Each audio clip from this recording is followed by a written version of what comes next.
¿Cómo tienen que afrontar a día de hoy las empresas y en el futuro los retos legales que vienen? Para ello hemos traído a Eloy Font, socio del área legal de Grant Thornton.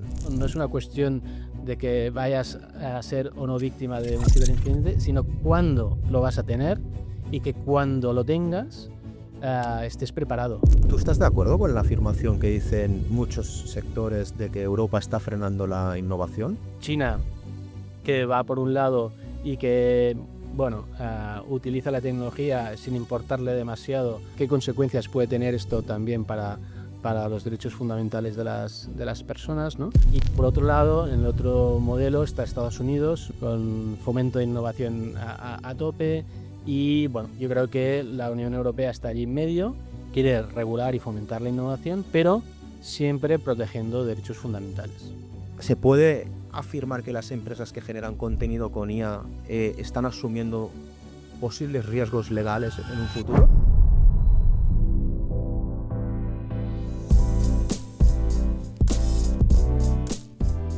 Este podcast nace desde Vilax, agencia de marketing digital. Ayudamos a las empresas a convertir su estrategia digital en crecimiento medible. Ayudamos tanto a pequeñas, medianas y grandes empresas. Encontrarás más información en la descripción del podcast. Hoy vamos a hablar de un tema que está en tendencia. ¿Cómo tienen que afrontar a día de hoy las empresas y en el futuro los retos legales que vienen? Para ello hemos traído a Eloy Font, socio del área legal de Grant Thornton. Eloy, buenos días, ¿cómo estás? Hola, buenos días, muchas gracias. Contextualiza un poco cómo tenemos que vivir las empresas, porque en los últimos 10-15 años ha habido una evolución tecnológica muy grande. ¿En qué momento nos encontramos con las empresas? Yo creo que a día de hoy no es ningún secreto para ninguna empresa que la tecnología la tenemos encima de la mesa en cualquier organización, más pequeña o más grande, porque al final la mayoría de productos o servicios tienen ya un componente digital o tecnológico, o las empresas ya venden a distancia, sobre todo a través de Internet, y tampoco descubriré nada, ¿no?, por decir que la IA ya está en nuestras casas, en nuestras empresas, y por tanto la tecnología, sobre todo, si me preguntas un poco por el contexto y la evolución, yo recuerdo que cuando monté mi propio despacho hace ya casi 14 años, me enfoqué al derecho digital y tecnológico porque veía una oportunidad, ¿no? Era fruto un poco de una intuición, porque veía una oportunidad de un nicho de mercado, porque al final es verdad que el derecho siempre va por detrás, ¿no?, de la realidad, pero sí que veía que la sociedad en ese momento ya tenía, ¿no?, una cierta explosión, ¿no?, del uso, sobre todo de los smartphones, ¿no?, de las redes sociales, y fue como una especie de segunda burbuja tecnológica, ¿no? Y vi la oportunidad de continuar mi especialización dentro del derecho en esta área nueva, para intentar dar respuesta a las empresas que quieren utilizar la tecnología, sea Internet, sean criptos, blockchain, sea realidad virtual, metaverso, o incluso, pues como decía antes, la IA, ¿no? Claro, ahora en un momento has hablado de blockchain, IA, criptos. ¿El derecho digital qué abarca? Es una buena pregunta, porque cuando intentamos explicar y hacer un poco de pedagogía, ¿no?, a las empresas, a los empresarios, de cómo les podemos ayudar, pues al final todo se resume en intentar minimizar los riesgos jurídicos que se generan en el uso de las tecnologías, sea cual sea, ¿eh? Sea, como decía, sea Internet, sean blockchain, sea IA, ¿vale? También ciberataques podrían entrar. Y ciberataques, lógicamente, desde el momento que estamos en un entorno, ¿no?, en un ecosistema digital o tecnológico, pues lógicamente los incidentes también son de este estilo, ¿no? Y claro, el ecosistema digital y tecnológico tiene distintas particularidades, pero una de ellas es que es un ecosistema global, ¿no?, que yo siempre, ¿no?, me gusta explicar que al final, como estamos en un entorno globalizado, necesitamos de respuestas, ¿no?, que también sean globales para afrontar no solo los retos, sino también dar respuesta a la distinta casuística de los incidentes, ¿no? Que tenemos como particulares, como ciudadanos, pero también las organizaciones, ¿no? Cuando hablas de respuestas globales, ¿te refieres más a gobiernos? Sí, sí, o sea, yo me refiero a que necesitamos dar respuesta como sociedad, Sí. ¿vale? A estos retos y a estas oportunidades y a estas, ¿no? Bueno, cuestiones que nos surgen en el día a día. Y las respuestas, cuando hablo de que tienen que ser globales, es que necesitamos una coordinación entre autoridades, ¿no? Autoridades policiales, ¿no? Para perseguir a los malos, ¿no? A los Mm. ciberdelincuentes. Autoridades también judiciales o administrativas, ¿no? Y esto es lo que falta, ¿no? Yo creo que como sociedad tenemos ahora mismo un problema. Am, los ciberdelincuentes son conscientes de ello y por eso están moviéndose, ¿no? Hacia este entorno digital y tecnológico, porque ven una oportunidad de hacer daño, ¿no? De captar dinero, pues de forma muy fácil y a través de infraestructuras tecnológicas con servidores, ¿no? En lo que se llaman paraísos virtuales, ¿no? En jurisdicciones opacas o de difícil colaboración. ¿Dirías que las empresas, si lo enfocamos a nivel empresarial, a día de hoy son conscientes de los riesgos que tiene la tecnología? A ver, claro, hay dentro del entorno digital y tecnológico hay mucha casuística de riesgos, ¿no? Para sintetizarlo y agruparlo de alguna manera y ordenarlo. Me gusta hablar, por un lado, de todo lo que es esta parte de los modelos de negocio, de la economía digital, de la Ujú. comercialización de los productos o servicios. Vaya, aquí hay normativa de consumo, cuestiones de propiedad intelectual, ¿no? Porque al final, como decía al principio, ¿no? Pues muchos productos o servicios tienen un componente digital o tecnológico y necesitan cubrir la propiedad intelectual, ¿no? La titularidad. Pero también se venden, ¿no? A productos o servicios a través de las redes, ¿no? De los canales digitales, de las plataformas, ¿no? Pues TikTokers, influencers y demás, y esto también necesitas tenerlo cubierto. Otra área sería una área que seguramente es más conocida, ¿no? Para el público en general, que es todo lo vinculado con el mundo de la protección de datos, ¿no? Ujú. Al final, los modelos de negocio a día de hoy están basados en datos personales y, por tanto, las empresas, los empresarios, tienen que cumplir con esta normativa que es muy exigente y que hace ya bastantes años que existe y que en caso de incumplimiento pues hay sanciones muy elevadas. Luego un bloque que es este de la ciberdelincuencia, ciberseguridad, que comentaba antes, ¿no? Porque al final son para mí dos caras de la misma Ujú. moneda, desde el punto de vista de que una empresa, cuando más robusta es, ¿no? Cuando más madura es a nivel de seguridad, pues menos riesgo tendrá cuando sufra un incidente, porque cualquier empresa tendrá un incidente. La cuestión es cuándo, ¿Cuándo va a llegar, no? cuándo va a ocurrir, y que cuando ocurra estés más preparado para minimizar los riesgos, ¿no? Que puedan aparecer. Y por último, todo lo que está vinculado con la imagen, la reputación, ¿no? de las empresas, ¿no? Porque a día de hoy cualquier usuario con una reseña, con un comentario, pues te puede criticar, ¿no? Puede hablar de ti. Y entonces es una parte, una área, ¿no? También bastante desconocida para muchas organizaciones, pero que es muy importante que tengan bien cuidada. Acabas de decir algo que realmente es grave, ¿no? Y es que comentas que todas las empresas en algún momento van a recibir algún problema relacionado con la ciberseguridad, ¿no? Eh, ¿Qué deberían hacer las empresas para ponerse al día legalmente? También en el ámbito de la ciberseguridad, pero en Ujú. general, para que las empresas, cuando tengan incidentes o quieran controlar los riesgos que se generan, ¿no? De la distinta normativa que puede afectarles, pero no solo a nivel de normativa, ¿no? Sino de que, oye, un incidente, un daño, ¿no? A nivel digital, pues puede tener unas consecuencias muy relevantes. Para dar respuesta a todo ello hay que tener controles. Hay que implementar procesos en las organizaciones para tener estos controles que eviten o minimicen los riesgos, ¿no? Que se generan en este entorno, ¿no?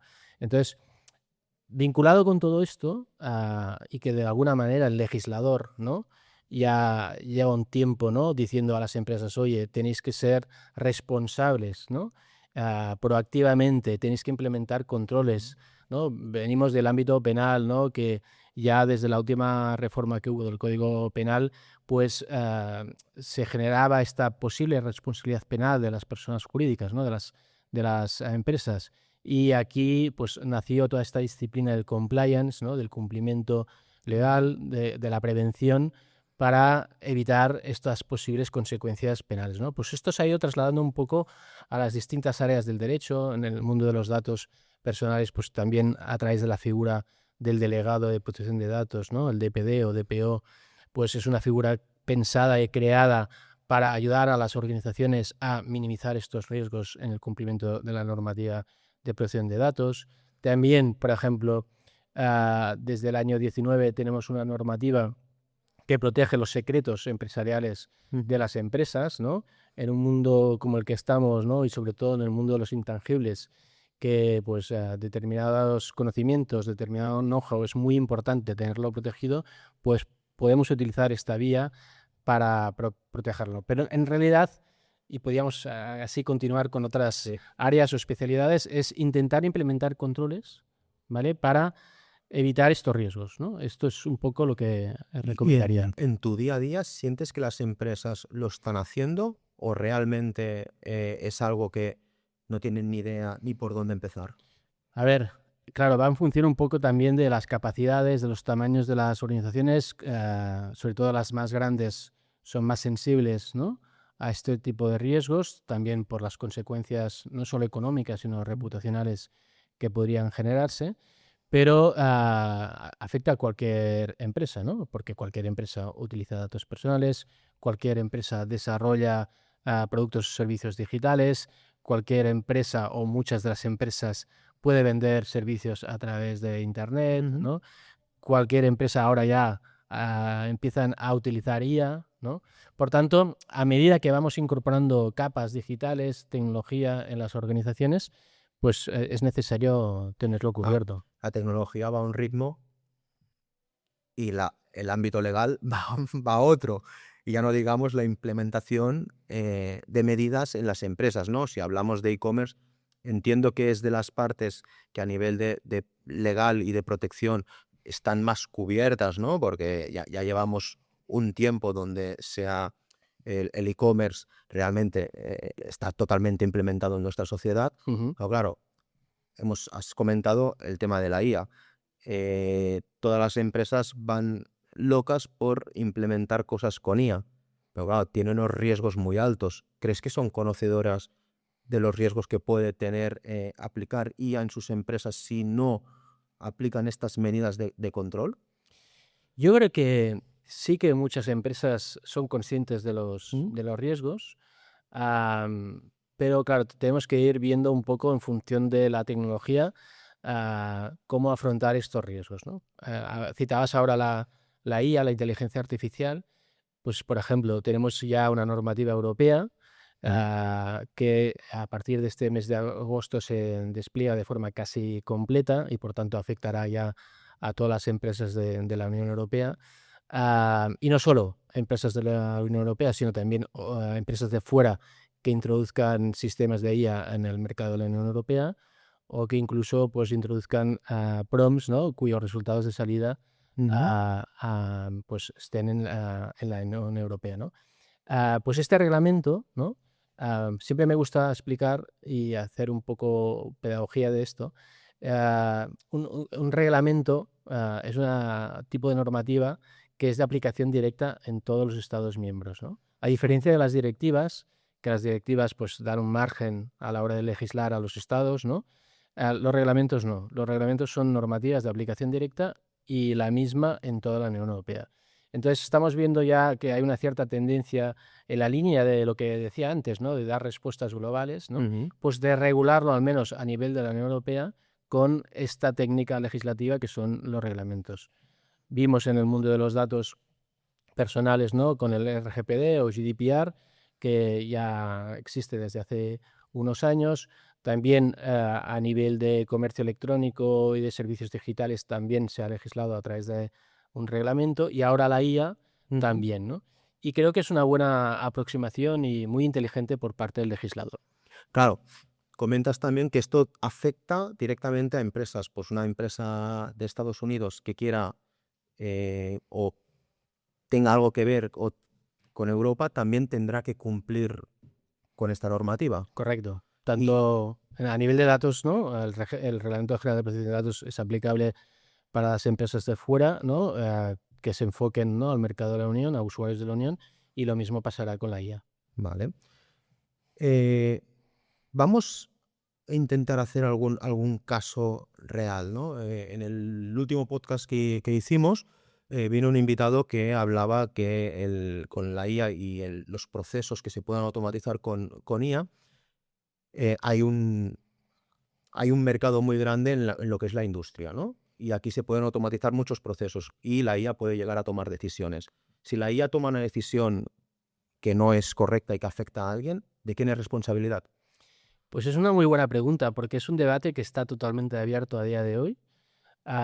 Os decía antes, ¿no? Que hay una regulación europea a nivel de IA, pero no entra todavía a regular las cuestiones relativas a la responsabilidad, ¿vale? Por tanto, Mm. tendremos que ir con la normativa actual, pues que de alguna manera tendremos que hacer un poco de ciencia ficción o ser imaginativos a la hora de entender quién puede ser responsable, ¿no? Pero al final la responsabilidad siempre está asociada a quien causa los daños. Pero claro, O en el sea, mundo de la sería IA, a la empresa. claro, en el mundo de la IA está desde el ingeniero que diseña el algoritmo, la empresa que lo implementa, el usuario que la utiliza, ¿no? Por tanto, aquí hay distintas personas, distintos sujetos y se tendrá que ver efectivamente quién puede ser responsable, ¿no? Ujú. Ah, también es una cuestión abierta la propiedad intelectual, ¿no? De los contenidos generados con IA, ¿no? De hecho, ya el Parlamento Europeo ya lanzó, ¿no? Una resolución en el año 20, ¿no? En el 2020, que ponía el problema encima de la mesa y decía, oye, esto es un reto, una cuestión que tenemos que resolver y darle respuesta, pero todavía a día de hoy no sabemos Lo que cómo. hablamos, ¿no? De que Sí, el marco legal va por un lado a un ritmo, ¿no? Y la tecnología va sí. por otro, porque En este sentido, perdona, sí. a mí también me gusta explicar cuando hablo de estas cosas que efectivamente el derecho siempre va por detrás, ¿no? De la realidad. Y cuando la realidad es tecnología, que la tecnología por su propia naturaleza, ¿no? Por sus propias características es rápida, cambiante, evolutiva, pues el gap, la distancia con la regulación todavía es mayor, ¿no? Y esto nos exige no solo al legislador, sino también a los juristas, ¿no? Que tenemos que ayudar a las empresas a utilizar la tecnología, sea cual sea, pues a dar respuesta a todos estos riesgos que se generan, ¿no? Pero bueno, de alguna manera, es verdad que, por ejemplo, con la IA, pues el legislador europeo ha ido relativamente rápido, ¿no? Porque aprobó Ujú. este reglamento, ha dado un tiempo para que las empresas se adapten, a partir de agosto ya será casi del todo aplicable, por tanto, de alguna manera sí que ha hecho los deberes. Y también me gustaría poner un poco el foco en el tema del reglamento de inteligencia artificial, en el sentido que me parece una aproximación muy inteligente por parte del legislador, Ujú. porque lo que hace es decirnos, oye, vamos a hacer una aproximación a la IA desde un punto de vista de riesgos, ¿no? Ujú. Es decir, vamos a clasificar la IA en función de si es muy, digamos, beligerante, ¿no? Contra los derechos fundamentales o la seguridad de las personas, y a esta la vamos a prohibir. Y a partir de aquí establece como 3 niveles, ¿no? IA prohibida, IA de alto riesgo o IA de riesgo limitado, a partir de la cual va generando una serie de responsabilidades o de obligaciones que van de más a menos, ¿no? Y me parece muy inteligente porque al final a la tecnología no la puedes regular ni encorsetar demasiado, ¿no? Porque como decía, ¿no? Y no estoy descubriendo nada, al final la tecnología es muy cambiante, Sí, evoluciona sí, muy rápido, 100%. ¿no? Entonces, si regulas mucho o encorsetas, como decía, ¿no? Mucho la tecnología, entonces, claro, puedes encontrarte que haya, ¿no? Un freno a la innovación, ¿no? Por parte de las empresas. Entonces, aquí tenemos, ¿no? dos modelos opuestos, ¿no?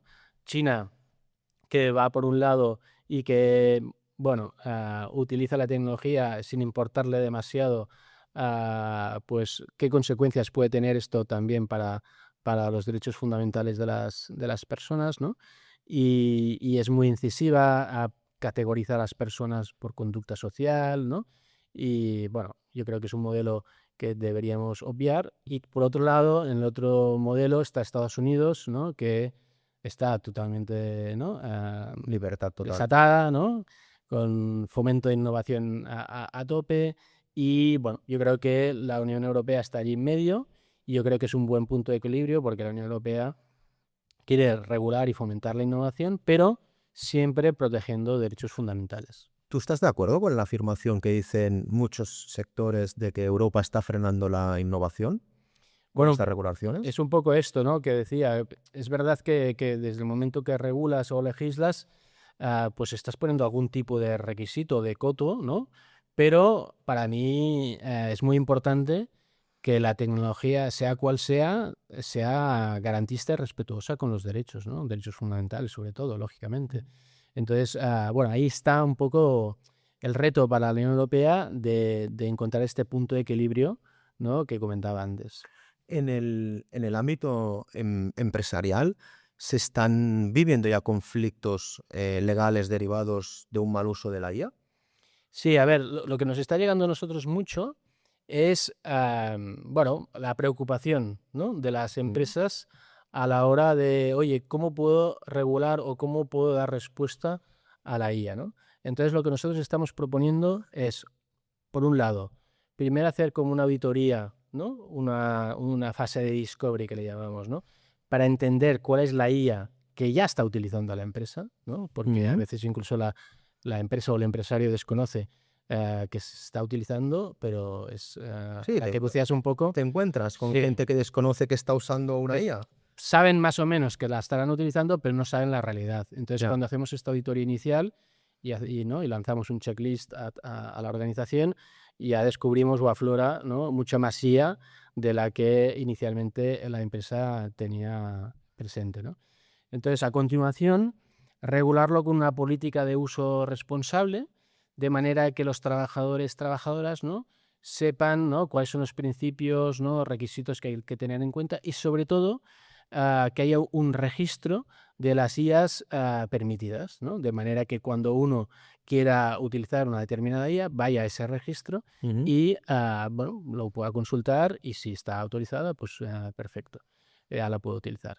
Luego, a continuación, también, como la regulación europea que comentaba antes, ¿no? El Reglamento de Inteligencia Artificial es una norma muy técnica, muy abstracta en algunos puntos, que deja abierto, ¿no? muchas cuestiones, es bueno adaptar el uso de la IA a algún estándar, algún protocolo, ¿no? Tenemos la ISO, tenemos el estándar UNE, ¿no? que ya tienen determinados protocolos para dar respuesta a todo ello, y yo creo que es una buena práctica implementar estos controles que te permitan luego justificar ante un tercero, ante un juez, ante una autoridad, ¿no? Pues oye, que tú has sido diligente, ¿no? Y luego también concienciar. Es muy importante formar a las personas, no solo porque el reglamento de inteligencia artificial ya nos dice que hay que formar como una obligación, sino que si no conciencias a la gente, pues el mal uso, ¿no? o la mala praxis la tendrás dentro de tu casa. Claro, comentas que se tiene que documentar que ellas están validadas por el uso dentro de la empresa. Si un empleado no hace caso de este documento y se produce algún mal uso de esta IA, por lo tanto, la responsabilidad caería sobre ese empleado, no sobre la Correcto. empresa, ¿no? Correcto. Por eso la importancia de regularlo con una política en la que se establezca muy claramente, ¿no? Cuáles son las obligaciones y cuáles son las consecuencias, ¿no? de ese eventual incumplimiento. De manera que tú puedas adoptar o implementar medidas disciplinarias contra ese empleado o empleada por el mal uso o el incumplimiento del protocolo. Otra cosa que creo que se está produciendo, ¿no? es el uso masivo por parte de las empresas sin tener ser conocedores, ¿no?, de los riesgos que puede implicar, ¿no? De decir, bueno, ChatGPT o otra IA, da igual. Empiezo a subir documentos para nutrirlo de información, ¿no? Esos documentos eh, se quedan allí.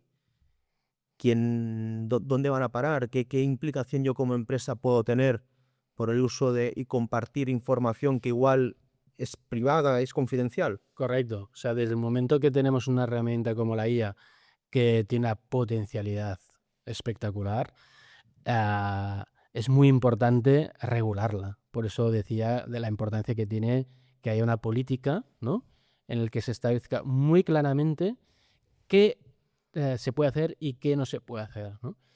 Qué información se puede volcar, qué información no se tiene que volcar, qué datos personales se pueden volcar o qué datos personales no se pueden volcar, porque al final todo esto alimenta, ¿no?, un sistema de IA, una herramienta de IA que luego ya pierdes el control, ¿no? Por tanto, es muy importante que esto esté regulado a nivel interno con esta política que decía. Claro, a día de hoy nosotros como agencia de marketing nos vamos encontrando vamos estando en contacto con muchas empresas, ¿no? Y muchos nos dicen, bueno, hacemos un logo, ya lo hago yo con IA, parto de estos logos, lo meto ahí y lo hago. Pueden generarse también conflictos a nivel de, de propiedad de que ese logo puede parecerse a un logo, me invento, ¿no?, de Coca-Cola, o de ¿qué, qué afectación Sí. puede llegar a tener? Sí, sí, en términos de propiedad intelectual, lo que decía también un poco antes, ¿no?, que no está resuelto este debate, esta cuestión de entender a quién pertenecen, ¿no?, los derechos de propiedad intelectual de los contenidos que se generan con IA, ¿no?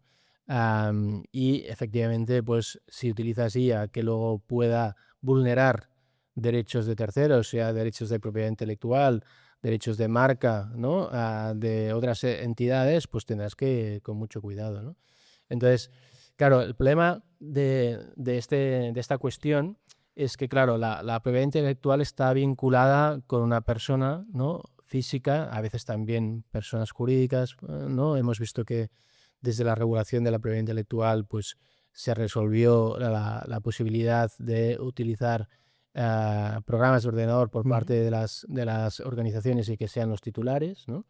Pues también es un debate y algo que hay que resolver, de entender quién es el titular de los contenidos que se generan con IA, porque claro, al final la creatividad, la originalidad está vinculada a la creatividad humana, ¿no?, a una persona Correcto. física, y si todo esto pues lo hace una herramienta tecnológica o un sistema de IA, pues debemos dar respuesta a esta cuestión. Todavía no se puede. Por lo tanto, ¿se se puede afirmar que las empresas que generan contenido con IA están asumiendo posibles riesgos legales en un futuro? A ver, más que posibles riesgos legales, como todavía esto no está resuelto, pues a día de hoy no está muy claro, ¿no?, cuál sería la responsabilidad, pero sí que de alguna manera tenemos que tener muy claro como organización, ¿no?, que utilizando la IA, ¿no?, pues aquello que creíamos controlado ya no lo está, incluso también a nivel de titularidad o de propiedad, ¿no? Por lo que decía, ¿no?, porque al final detrás de la IA hay algoritmos y hay sistemas, hay máquinas, ¿no?, que son las que generan esos contenidos, y eso pues todavía a día de hoy no está resuelto. Eloy, hay un tema que también creo que preocupa mucho tanto a las empresas como a la sociedad, que es los ciberataques. Eh, si una empresa recibe un ciberataque, ¿cómo lo tiene que afrontar? En primer lugar, para minimizar el riesgo, ¿no?, de aquel incidente, y ver, ¿no?, qué ha pasado, entender qué ha pasado, ver si tenemos algún agujero de seguridad y, por tanto, implementar ya alguna medida correctora, ¿no? Esto a nivel técnico o tecnológico. A nivel jurídico, lo que diría es denunciar, ¿no?, poner en conocimiento de las autoridades estos hechos. Es bueno denunciarlo para que las autoridades, ¿no?, conozcan y afloren, ¿no?, este tipo de casos y puedan empezar a dar respuesta a este reto que comentaba al principio, que es un reto global, ¿no? Y sean conscientes las autoridades y, oye, si se puede ir contra ese ciberdelincuente y detenerlo, ¿no? Y iniciar un procedimiento judicial, pues bienvenido será, aunque no voy a engañar a la gente, ¿no? A los oyentes, ¿no? Con la realidad. Y es que la realidad es que a día de hoy, ante esta falta, ¿no? de coordinación entre autoridades y países, es muy difícil perseguir, identificar y detener, ¿no? a estos ciberdelincuentes, ¿no? Porque operan desde jurisdicciones opacas, que son muy poco colaborativas con las autoridades de aquí y, por tanto, pues tienes ahí una No, dificultad, ¿no? la gente o las empresas pueden tener la sensación, ¿no? de ¿para qué voy a denunciar si no va a servir de nada? Pero como digo, sí que sirve, porque uno, es información que tenemos que aflorar. Ah, También porque desde el momento que lo pones en conocimiento de las autoridades, estás siendo diligente, ¿no? a la hora de reaccionar. Y luego, si eres una empresa o organización, pues también evitar posibles responsabilidades de la empresa, ¿no? en ese incidente, ¿no? Entonces, en este sentido, me gustaría detenerme un poco y explicar que el delito número uno en Internet son las estafas, ¿no? Sí. Las estafas por Internet en formas de phishing, ¿no? Es decir, de que cuando recibes un mensaje que han suplantado a una empresa o un banco, ¿no? Recibes un SMS o una llamada incluso y te dicen tienes que hacer este pago o ha habido algún problema con tu cuenta y tienes que dar estas claves y demás, pues lógicamente todo esto no hay que hacer caso, ¿no? Am, pero claro, pues muchas veces desgraciadamente se hacen pagos, ¿no? por engaño y eres objeto de esta estafa, ¿no? Entonces, en este sentido, me gustaría, como decía, detenerme y explicar que recientemente ha habido una sentencia del Tribunal Supremo que de alguna manera ha consolidado la jurisprudencia que había sobre este tipo de casos, en el sentido de que tienen que ser las entidades financieras a través de las cuales hemos hecho estos pagos, ¿no? engañados, am, quienes tienen la carga de la prueba, es decir, quienes tienen que probar, ¿vale? que cuando uno ha hecho este pago, ¿no? engañado, ha sido negligente gravemente. Porque si no lo consiguen probar, ¿no? Si las entidades financieras no lo consiguen probar, tendrán que asumir la responsabilidad, el coste económico de esa estafa. Y esta es una vía muy interesante para las empresas que sean víctimas de este tipo de incidentes, ¿no? Sobre todo ante la dificultad que hay de perseguir a los ciberdelincuentes. Entiendo que para una entidad financiera justificar que tú has hecho un mal uso expresamente o de forma... Burda, ¿no? Sí, Muy negligente. claro, es muy difícil. Sí, por eso digo que es una vía interesante, bastante desconocida, pero que nos abre la posibilidad al menos de recuperar el coste económico, ¿no? de esa estafa. Claro, también hay algo que comentas, ¿no? Que son, has comentado en distintas fases de la conversación, ¿no? Que es un poco marcar unos procesos y ser muy cauto con las acciones que van haciendo, ¿no? ¿Crees que falta un poco de cultura en las empresas y en la sociedad de los riesgos que hay realmente? Absolutamente. Hablamos antes de IA, pero también de ciberseguridad ahora. Yo creo que las empresas en general no son conscientes, algunas de ellas, de los riesgos que hay en este entorno digital y tecnológico, ¿no? Y es verdad que si no son conscientes difícilmente implementarán controles, Claro. ¿no? Es que Reaccionarán de adecuadamente. de que implementas controles si no sabes...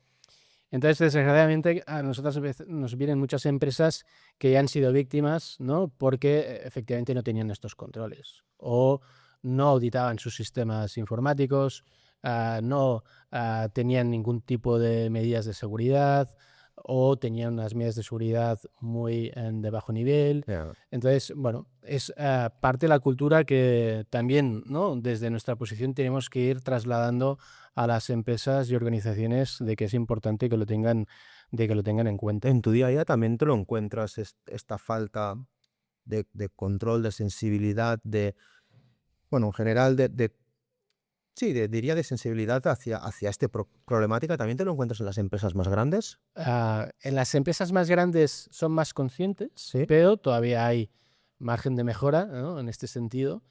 Pero sobre todo es en el middle market, ¿no? En empresa de más, bueno, tamaño medio, ¿no? Que a veces incluso pues, pueden ser conocedoras de ese riesgo, pero no le han dado la importancia. Y claro, luego tienen el incidente y es cuando corren, ¿no? Y cuando te vienen y te dicen, oye, tenemos aquí un problema grave, ¿no? Porque claro, hablamos antes de las estafas, pero a muchas empresas ya han tenido pues secuestros de equipos, ¿no? Que les han cifrado los equipos, les exigen un rescate, ¿no? Para liberar sus equipos, y entonces ahí te piden importes elevados. Bueno, es decir, que todo esto no es ciencia ficción, es realidad que tenemos, y así como en el mundo físico nadie duda, ¿no? De que tiene que poner un paño, ¿no? Y con entrada en llave a una casa, o un sistema de alarma, o incluso un sistema de videovigilancia, pues todo esto todavía no se ha trasladado del todo al entorno digital porque falta esta cultura, ¿no? Y nosotros, desde nuestra posición, como decía, también tenemos que hacer esta parte, ¿no? De pedagogía, de explicar, de alertar de estos riesgos, no por evitar eventuales incumplimientos de la normativa, que también, ¿no? En algunos casos. No solo tampoco porque haya que evitar sanciones, ¿no? Administrativas o incluso consecuencias económicas, ¿no? Fruto de la responsabilidad, sino para introducir un poco la cultura de la protección, ¿no? De la seguridad, de la privacidad, que es muy importante que las empresas, sobre todo en este entorno digital y tecnológico, tengan. Has hablado de phishing, has hablado también de los secuestros de los equipos.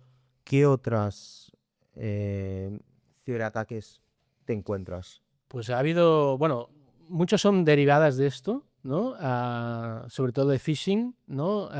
Y derivadas de phishing, por ejemplo, hay un caso que se ha repetido y que nos ha llegado a nuestro despacho, es que ha sido lo que se llama una estafa del CEO, ¿no? La estafa del director general. Es decir, que han suplantado al director general de una organización. ¿Sí? Y ese director general te contacta y te dice, oye, tenemos que hacer una transferencia importante de dinero, no lo digas a nadie porque es una operación confidencial, ¿vale? Entonces, claro, si tú recibes un mensaje o un mail, ¿no? Incluso a veces una llamada, ¿no? Porque suplantan la voz del director general, ¿no? Con IA, pues te lo crees, ¿no? Te lo crees y dices, bueno, oye, sobre todo si soy el director financiero o soy una persona con facultades para hacer estas transferencias, pues lo hago, ¿no? Entonces, claro, tú haces de buena fe esa transferencia y de repente el interlocutor que parecía el director general desaparece, ¿no? Entonces es cuando no solo te entra el sudor frío y el temblor de piernas, sino que se te genera allí una situación muy desagradable, ¿no? Nos han venido directores generales de multinacionales, ¿no? que han sido víctimas de este incidente, y claro, aparte del daño económico, que también lógicamente son importes muy relevantes, hemos tenido supuestos de 400, 500 mil euros, Wow. incluso a veces repetidos, por tanto ya estás llegando al 1.000.000 de euros, ¿no? Claro, eso es un daño económico muy, muy importante, pero sobre todo el daño, ¿no? Psicológico, reputacional, que le puede quedar a ese director general, a esa empresa, es también muy relevante y hay que tenerlo en cuenta. Primero que como persona te sientes fatal de... ¿Cómo me ha pasado a mí, no? ¿Cómo ¿Cómo me ha puede pasado a pasar? mí? Esta es la principal, ¿no?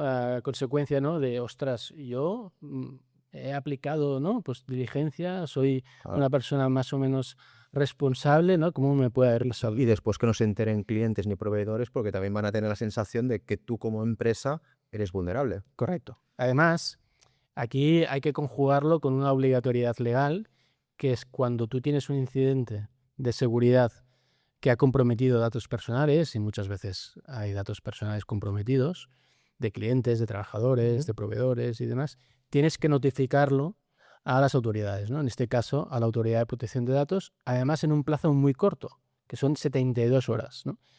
Entonces, además, en casos así como más graves, tienes que notificarlo a las personas afectadas de ese ciberincidente. Tienes que hacer como un comunicado, ¿no? Y además la recomendación siempre es que sea un comunicado individual, ¿no? Al afectado. Y por eso, pues quizá a nivel particular, a nivel de usuario, hemos recibido, ¿no? Pues este tipo de comunicados de empresas, ¿no? Que tienen nuestros datos, que nos dicen, oye, hemos sido víctimas de un incidente de seguridad, de ciberseguridad, y lo ponemos en tu conocimiento. Claro, si vas recibiendo comunicaciones de este estilo con frecuencia de una determinada empresa, el valor reputacional y por tanto económico de esa empresa baja inmediatamente. Claro, sí, porque ya no confías, está claro. Correcto. Como experto en el área, ¿qué le dirías, qué práctica puede hacer una empresa para que no les sucedan este tipo de incidentes? Primero, ser conscientes del riesgo, para empezar, ¿no? Porque Ujú. algunas empresas, y cada vez más, pues son conscientes, pero hay algunas que todavía no. Y cuando ya eres consciente, pues entonces ya es más fácil que como tienes que implementar controles, pues los implementes de forma más fácil, ¿no? Claro, empresas más grandes ya tienen comités de seguridad o incluso de ciberseguridad, tienen personas responsables. Claro, en pymes, ¿no? En micropymes todo esto es más difícil, pero aunque lo tenga que asumir, ¿no? El director general o el director financiero, tiene que haber alguien, ¿no?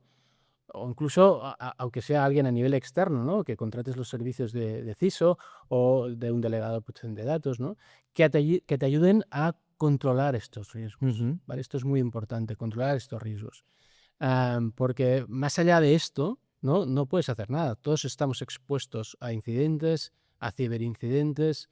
Siempre lo digo, ¿no? No es una cuestión de que vayas a ser o no víctima de un ciberincidente, sino cuándo lo vas a tener y que cuando lo tengas estés preparado, ¿no? O al menos el máximo de preparado para minimizar esos riesgos, ¿no? Que sean los mínimos posibles. Ujú. Hemos hablado de incidentes de cantidades importantes, ¿no? 500.000, 1.000.000.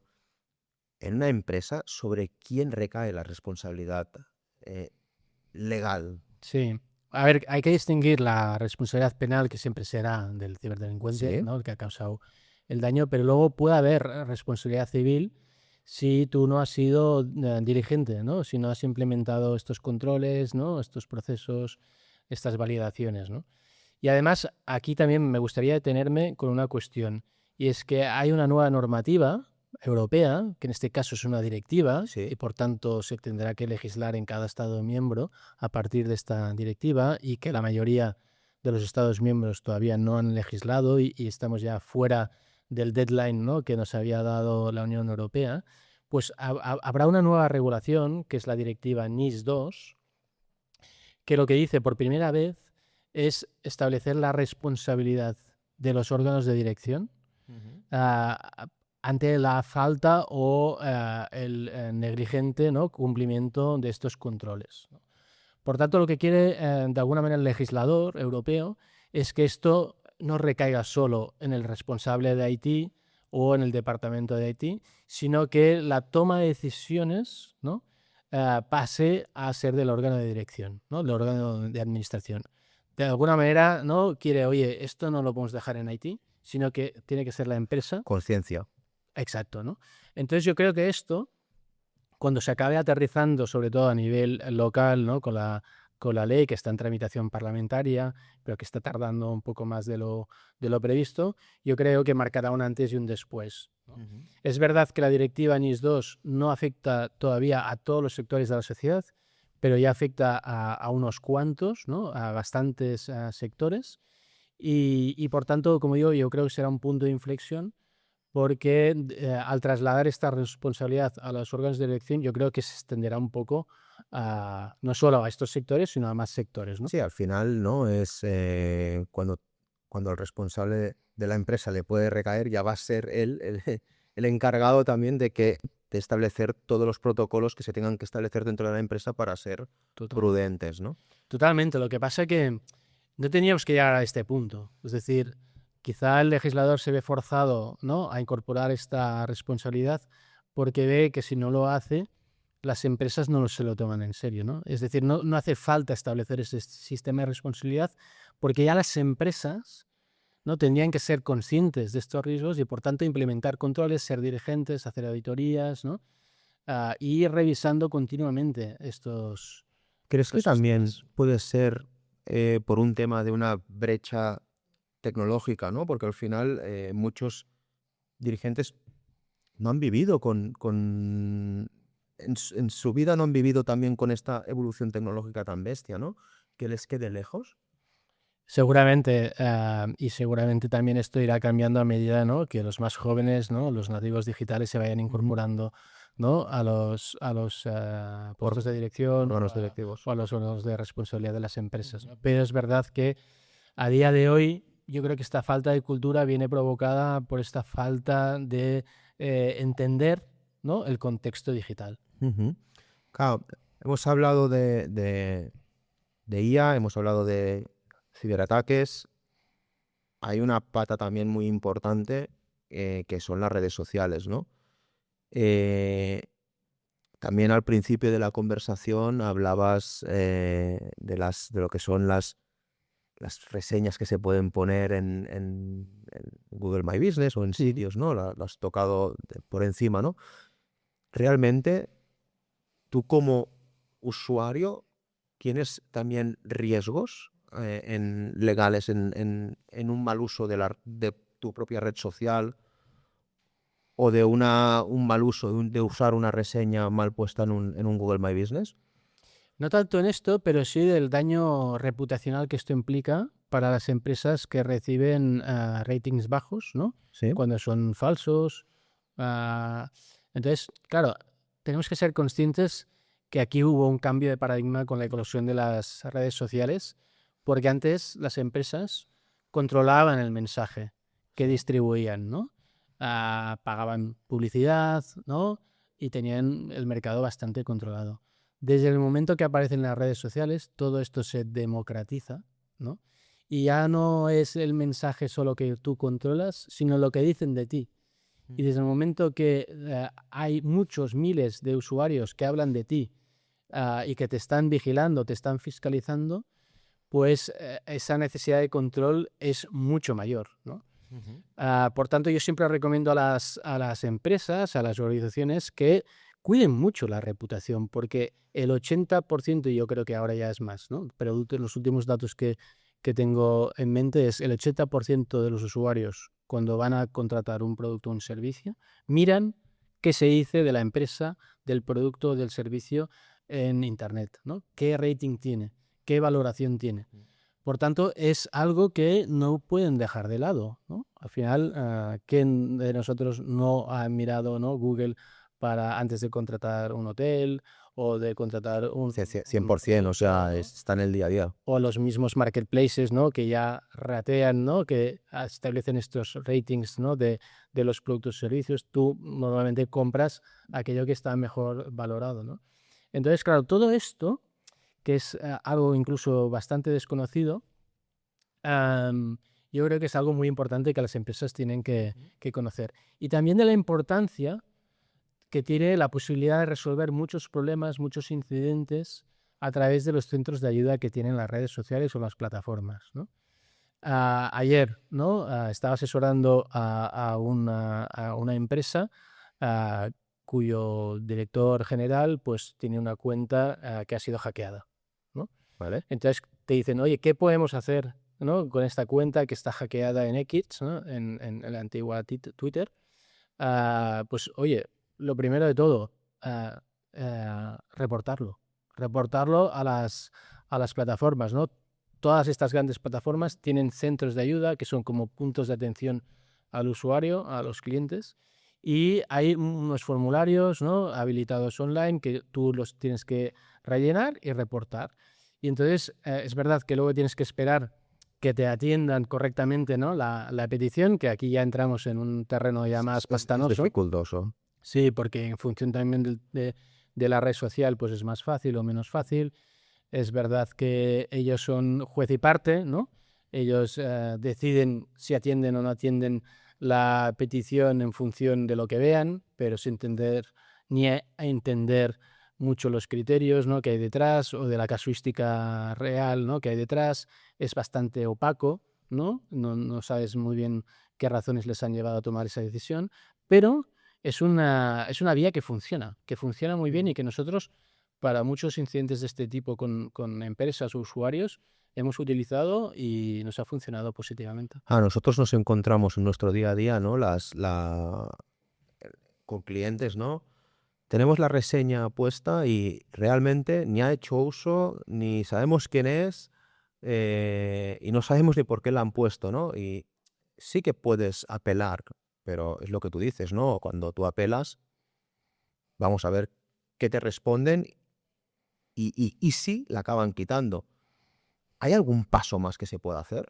Sí, incluso aquellas plataformas, ¿no?, en las que se pueden fijar estas reseñas tienen una responsabilidad, ¿no?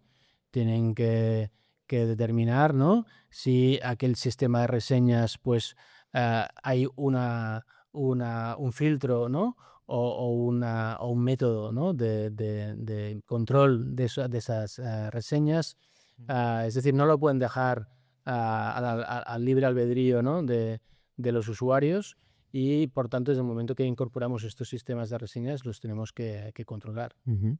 Ah, También has citado una red social que yo personalmente incluso la usaba mucho, que era el antiguo Twitter, que ha derivado en X, donde es una red social donde nos encontramos bots continuos, mal uso de su inteligencia artificial Grok, en casos, pues, imágenes sexualizadas. eh, ¿Qué se puede hacer delante de esto? Es una muy buena pregunta, porque este supuesto que comentas, ¿no?, del uso de Grok, ¿no?, de la herramienta de IA que tiene X, ¿no?, que tiene Twitter, para generar determinados contenidos, pues se ha denunciado recientemente de que incluso permitía sexualizar, ¿no?, a jóvenes. Sí, a menores. Sí, incluso a menores, ¿no? Y esto ha hecho que desde el gobierno, ¿no?, el gobierno de España, haya habido esta reacción, ¿no?, de querer poner coto a todo esto a través de impulsar determinadas regulaciones, ¿no?, que ya estaban en tramitación parlamentaria, pero que de alguna manera se quieren ahora acelerar. Es un terreno complicado, ¿no?, porque aquí entramos con unos estados, ¿no?, que quieren poner este control, que quieren poner este coto, pero con unos propietarios de estas empresas que están en jurisdicciones lejanas, ah, no tan lejanas como Estados Unidos, ¿no?, pero que son Ujú. lejanas, y que tienen unos filtros y unos principios muy distintos a los de la Unión Europea, ¿no? Entonces, bueno, de alguna manera sí que la Unión Europea, ¿no?, a través de la distinta normativa que hay en el entorno digital, ¿no?, y el Reglamento de Servicios Digitales, pues ha trasladado, ¿no?, estas responsabilidades a estas grandes plataformas, ¿no? Ujú. Pero de momento estamos viendo que, a pesar de que les vayan imponiendo sanciones, pues bueno, la verdad es que operan más o menos igual, ¿no? Yo creo que al final también hacen una valoración de qué es lo que pesa más, ¿no? Si el coste económico de la eventual sanción, o el tener ese mercado, esos datos, ¿no?, esa publicidad, ¿no? Entonces, bueno, quizá aquí tendríamos que ser un poco más exigentes, más duros, y tratar de encontrar esta respuesta global que citaba al Ujú. inicio. Eloy, en las redes sociales, en el día a día te encuentras que la gente ataca de cualquier manera a personas, a empresas. ¿Te has encontrado con casos que que legalmente pueda haber por el derecho moral se pueda apelar a una defensa? Ah, Como decía antes, la mayoría de los incidentes en redes lo hemos solucionado, ¿no?, de forma extrajudicial, Mm. a veces llegando, ¿no?, a acuerdos o a pactos con la persona causante del daño. También muchas veces reportando los incidentes a los centros de ayuda, ¿no?, pues que ha permitido eliminar los contenidos y demás. Y aquí abro un paréntesis, también en casos así como más graves, de contenidos sexuales, ¿no?, o que haya menores afectados, la Agencia Española de Protección de Datos tiene un canal que se le llama prioritario, ¿no? Para denunciar este tipo de casos, y al tener pues esta puerta abierta con las plataformas, pues puede controlar, ¿no? La difusión de determinados contenidos, y por tanto es algo a tener en cuenta, ¿no? Pero claro, lógicamente, cuando la vía extrajudicial, que funciona y ha funcionado muy bien en el ámbito digital, pues cuando no funciona tenemos siempre la vía judicial, ¿no? Que siempre es la última opción, ¿no?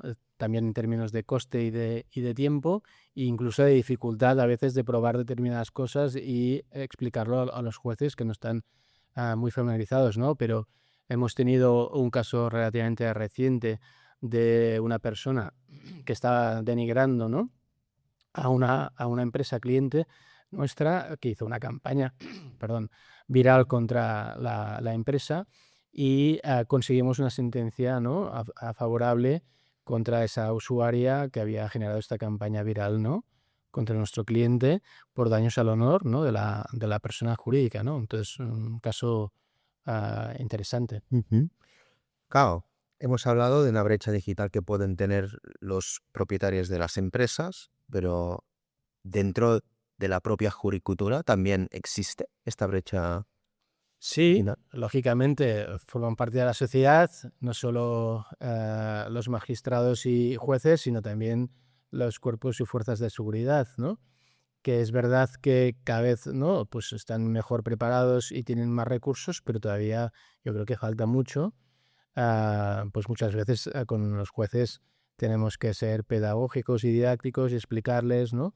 Las cosas, e incluso pues aportar pruebas captadas o generadas de forma electrónica con un sistema que se llama actas de navegación, actas electrónicas, de manera que cuando hay una cuestión, ¿no? Que quieras dejar evidencias, ¿no? Generar prueba, pues que no desaparezca, ¿no? Porque en el entorno digital es otra de las características, que las cosas aparecen y desaparecen muy Sí. rápido. Pues cuando tienes el contenido que quieres denunciar, pues generar esta acta electrónica. Esto lo hacemos a través de proveedores, empresas especializadas, ¿no? Y aportarlo al juez, ¿no? Y explicarle, pues, de forma, digo, ¿no? Pedagógica, cómo se ha generado, cómo hemos constituido esa prueba, ¿no? Y también, pues, hasta que no tengamos esta concienciación barra formación de los jueces y los policías, ¿no? Y fuerzas y cuerpos de seguridad, pues yo creo que esta falta de respuesta todavía existirá. Mm. Claro, esto también me imagino que tú ya como dentro de un despacho de abogados, también la parte técnica de, vamos a decir, de gente tecnológica debe ser un peso muy importante, ¿no? Sí, a mí, desde que me especialicé en esta área del derecho, siempre vi la necesidad de ir acompañado de consultores tecnológicos, ¿no?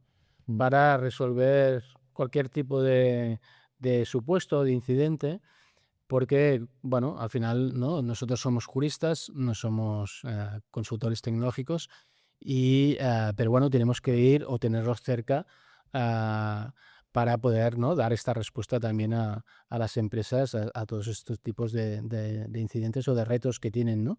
Y ahora, ¿no? Pues estando en Grant Thornton, pues todo esto lo tengo muy cerca, ¿no? Porque dentro de la consultora pues hay equipos especializados en ciberseguridad que podemos dar respuesta, Ujú. ¿no? Esta respuesta transversal a las empresas cuando lo necesitan.